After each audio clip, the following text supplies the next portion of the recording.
అందరికీ నమస్కారం. పేద సామాన్య కుటుంబాల జీవితాల్లో వెలుగులు నింపాలంటే అది విద్య ద్వారానే సాధ్యమవుతుందని నమ్మి పేద ప్రజల ముఖ్యమంత్రిగా పనిచేసినటువంటి వైఎస్ జగన్మోహన్ రెడ్డి గారి మీద ఈ రోజున చాలామంది విమర్శలు చేస్తూ ఉన్నారు.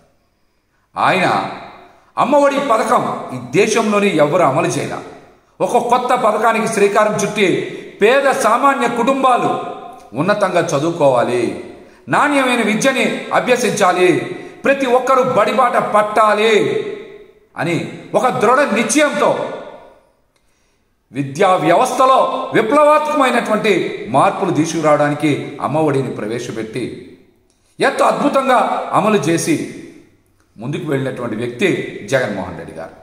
వారి మీద ఈ రోజున కూటమి నాయకులతో పాటు షర్మిల గారు కూడా విమర్శలు చేస్తూ ఉన్నారు.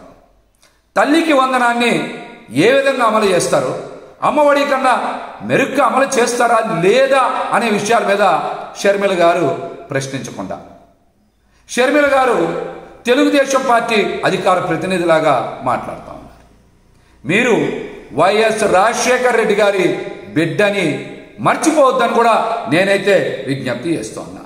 మీరు కాంగ్రెస్ పార్టీ రాష్ట్ర అధ్యక్షురాలుగా ఉన్నారా లేదా అని అనుమానంతో నేనైతే అడుగుతా ఉన్నా. మీరు సూపర్ 6 అమలు గురించి మాట్లాడాలి, అందులో లోటుపాట్ల గురించి పోరాటం చేయాలి. కానీ ఈరోజు ప్రతిపక్షంలో ఉన్నటువంటి జగన్మోహన్ రెడ్డి గారి మీద విమర్శలు చేస్తూ ఉన్నారంటే మీరు కూటమిలో రహస్య భాగస్వామ్యం ఉందని అందరికీ కూడా అనుమానం కలుగుతోంది. అదేవిధంగా మీరు B3 బాబుల చేతిలో బందీ అయ్యారా అని ఈ రాష్ట్ర ప్రజలకి అనుమానం వస్తోంది. మీకు కూడా చెప్పాలి, B3 బాబులు అంటే చంద్రబాబు గారు, పవన్ కళ్యాణ్ బాబు గారు, లోకేష్ బాబు గారు. అందుకనే ముగ్గురిని B3 బాబులు అన్నా. ఈ B3 బాబుల చేతిలో షర్మిల గారు ఏమైనా బందీ అయ్యారా అనేటువంటి అనుమానం నాకు కాదు, ప్రజలకు కలుగుతుంది. ఎందుకంటే వారు జగన్మోహన్ రెడ్డి గారి మీద విమర్శలు చేస్తూ ఉన్నారు. అమ్మఒడి మీద విమర్శలు చేయడం ఏంటి? తల్లికి వందనం మీద మీరు ప్రశ్నించారు కదా. జీవో నెంబర్ 29 జారీ చేశారు. ఈ జీవో నెంబర్ 29లో ఏదో ఆధార్ గురించి పెట్టారు అంటున్నారు. ఆధార్ గురించి పెట్టినట్టయితే అందులో ప్రతి బిడ్డకి అని నమోదు చేయకుండా, జీవోలో నమోదు చేయకుండా ప్రతి తల్లికి మాత్రమే అని రాశారు. అది కూడా బిలో పావర్టీ లైన్ అనేటువంటి నిబంధన చేర్చారు. అంటే అందరి తల్లులకి కాదు, కొంతమంది తల్లులకే, రాష్ట్రంలో చదువుకుంటున్నటువంటి విద్యార్థులందరికీ కాదు, కొంతమంది విద్యార్థులకి అని జీవో నెంబర్ 29లో చాలా స్పష్టంగా ఉంది కదా. ఆ విషయం మీద మాట్లాడకుండా జగన్మోహన్ రెడ్డి గారి మీద మాట్లాడడం అంత సమంజసం కాదు అని కూడా ఈ సందర్భంగా నేనైతే తెలియజేస్తున్నా. మీరు ప్రజల తరపున పోరాడాలనుకుంటే కూటమిని ప్రశ్నించండి. జగన్మోహన్ రెడ్డి గారిని ప్రశ్నిస్తే మీరు ఖచ్చితంగా కూటమిలో రహస్య భాగస్వామ్యం ఉన్నట్టే, B3 బాబుల చేతిలో మీరు బందీ అయినట్టే అని కూడా ఈ సందర్భంగా నేనైతే తెలియజేస్తాను. నిన్న తల్లికి వందనం పథకం గురించి మరి వైఎస్ఆర్సీపీ పార్టీ నుంచి పెద్దలు చాలామంది ప్రశ్నించగానే, అందులో మోసపూరిత విధానాల గురించి ప్రశ్నించగానే కూటమి నాయకులు బయటకు వచ్చారు.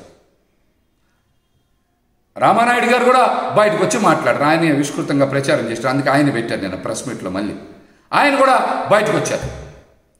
మరి రామానాయుడు గారు జగన్ గారి మీద విమర్శలు చేయడమే పనిగా పెట్టుకొని అసలు పథకం గురించి మాట్లాడడం మానేశారు. మీరు చెప్పాల్సింది, ఈ రాష్ట్రంలో 1వ తరగతి నుంచి 12వ తరగతి వరకు చదువుతున్నటువంటి విద్యార్థుల సంఖ్య 1,05,00,000 1,06,00,000 ఉంది. మరి వారందరికీ కూడా మీరు ఇస్తామని చెప్పారు. ఒక్కొక్కరికి 15,000 ఇస్తే 15,600 కోట్లు 15,700 కోట్లు డబ్బులు ఇవ్వాలి. మీరు అంత బడ్జెట్ ఇస్తున్నారా, ఇవ్వట్లేదా? ప్రతి బిడ్డకి తల్లికి వందనం ఇస్తా అన్నారు కాబట్టి మీరు 15,600 15,700 కోట్ల బడ్జెట్ కేటాయించారు. అంత బడ్జెట్ కేటాయిస్తున్నారా లేదా? ముందు ఆ విషయం చెప్పండి.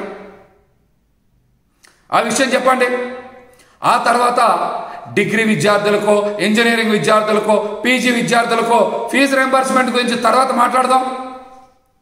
తల్లికి వందనం పథకంలో ప్రతి బిడ్డకి మీరు పథకం అమలు చేస్తా అన్నారు కదా. మరి ఈ రోజున ప్రతి బిడ్డ అని జీవోలో మెన్షన్ చేయకుండా తల్లికి మాత్రమే అని రాశారు. అది కూడా కొంతమంది తల్లులకు మాత్రమే అని రాశారు. ఈ మాటలని మీరు ఎన్నికల ప్రచారంలో చెప్పపోయారా? ఆ రోజే చెప్పాం, ఇది సూపర్ 6 కాదు, సూపర్ స్కామ్ మేనిఫెస్టో అని చెప్పాం. సూపర్ స్కామ్ మేనిఫెస్టో అని చెప్పాం. మరి దీని మీద పెద్ద ఎత్తున ప్రచారం కూడా చేశారు. B3 బాబుల గురించి మళ్ళీ చెప్పాలి. 40 సంవత్సరాల అనుభవం ఉన్న చంద్రబాబు నాయుడు గారు, 2 లక్షల పుస్తకాలు చదివినటువంటి కళ్యాణ్ బాబు గారు, స్టాన్ఫోర్డ్ యూనివర్సిటీలో చదివి పాదయాత్ర చేసినటువంటి లోకేష్ బాబు గారు జీవో నెంబర్ 29లో తల్లులకి మాత్రమే, బిడ్డలకి కాదు అని ఆ జీవోలో మెన్షన్ చేసినప్పుడు అది అచ్చుతప్పు పడింది, మారుస్తాం మేము అని మీరు ఎందుకు ప్రకటన చేయట్లా?